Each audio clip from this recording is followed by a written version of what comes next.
Oui. Johan, Ouais, ma couille. explique-lui s'il te plaît. Ah, les Vikings!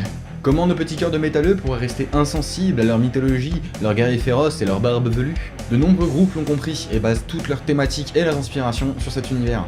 Tyr, Tourizas, Mothers of Metal, il y en a pour tous les goûts. Et il y a même Corvus Corax et Erdrona qui poussent le concept jusqu'à l'utilisation d'anciens instruments, et même de langues mortes. Bon, c'est pas vraiment du métal, mais il passe au Hellfest alors ça compte. Et parmi ces groupes, s'il en est un qui fait partie des emblématiques, c'est bien Amon Amarth.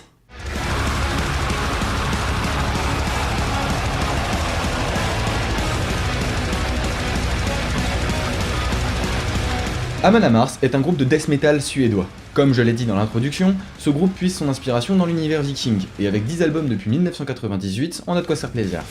Et dans cette discographie, on trouvera de nombreux titres inspirés directement de la mythologie nordique, tels que Destroyer of the Universe, à propos du géant de feu Surt. D'autres chansons s'inspireront plus largement de la façon de vivre des vikings. Ainsi, Raise Your Horns nous dit qu'après une glorieuse bataille, il faut boire un coup en mémoire de nos camarades tombés au combat.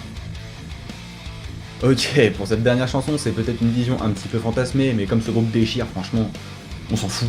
La chanson qui nous intéresse ici est Twilight of the Thunder God, issue de l'album éponyme et sortie en 2008. Cette chanson est d'inspiration mythologique, et prend sa place au sein de la plus célèbre des légendes nordiques, le crépuscule des dieux, plus connu sous le nom de Ragnarok. Avant toute chose, sachez que la mythologie viking est un joyeux bazar, notamment parce que les deux sources principales que nous possédons aujourd'hui sont un recueil de poésie, l'Edda poétique, et l'Edda en prose de Snorri Sturluson, qui transcrit le premier Edda dans une version plus accessible. Or, les deux Eddas ont été rédigés en Islande plus de 2 siècles après la conversion officielle du pays au christianisme. Par conséquent, il est possible que les récits qu'ils relatent aient été altérés par la religion chrétienne de leurs auteurs. Cependant, on considère que ces deux ouvrages sont encore les sources principales d'informations à propos de la mythologie nordique. Ceci étant dit... Attaquons l'exercice. Pardon. Le Ragnarok. Le Ragnarok est une fin du monde prophétique qui aura lieu dans un futur éloigné alors que tous les dieux dormiront d'un sommeil profond. Son arrivée imminente sera annoncée par le Fimbulwinter, le long hiver. Au cours de cette période, les sociétés humaines s'effondreront, théâtre de batailles fratricides. Ce sera l'époque de l'épée et de la hache, l'époque des tempêtes et des loups. Viendront ensuite de grands tremblements de terre et de puissants raz-de-marée. Fenris, le loup géant, se libérera de ses chaînes, et Jormungandr, le serpent si grand qu'il s'enroule 3 fois autour du monde, s'agitera de fureur. Alors le dieu Loki, à la tête des morts du royaume de Hel et avec l'aide des géants, se dirigera vers la plaine gigantesque du nom de Vigrid. Heimdall, la sentinelle, le seul dieu encore éveillé, soufflera finalement dans la corne appelée Gjallarhorn et réveillera tous les autres dieux. Ensemble, avec les morts valeureux du Valhalla à leur côté, ils partiront affronter leurs adversaires à Vigrid. Nous voici arrivés à Twilight of the Thunder God. Le titre ne laisse pas trop de place au doute. Twilight, à part être un bon film de merde, c'est surtout l'anglais pour dire crépuscule. Et le dieu du tonnerre susnommé est Thor, le plus fort des dieux, qui possède le fameux marteau Mjolnir. Le premier couplet annonce l'arrivée de Jormungandr, dont la colère soulève les océans et provoque de terribles raz-de-marée. À propos de la première phrase, Fenris et Jormungandr sont véritablement frères.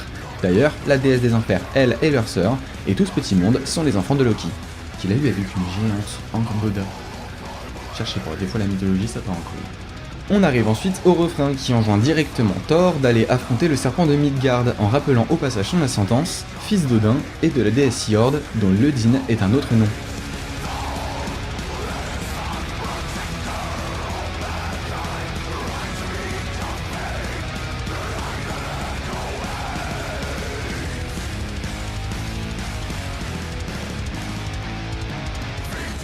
Passe rapido sur le deuxième couplet qui décrit l'affrontement entre nos deux protagonistes.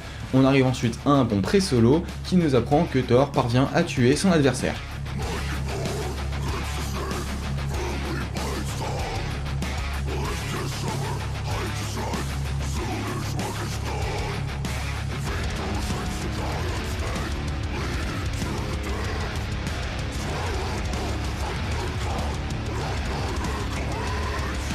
Sauf que... il est où le crépuscule du dieu de la foudre là-dedans? Ce que je trouve curieux avec cette chanson que j'aime pourtant beaucoup, c'est qu'elle parle à peine d'un fait très important de l'événement qu'elle raconte.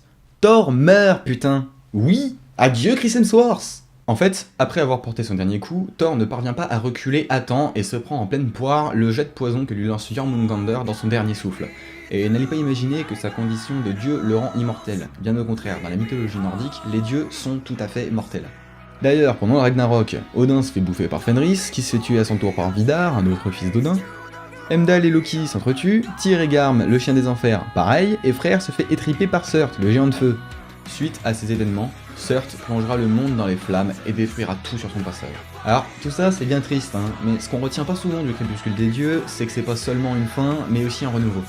Certains dieux, dont Vidar dont on a déjà parlé, auront survécu au Ragnarok. Ils iront à Idavol, le seul lieu d'Asgard qui n'aura pas été détruit.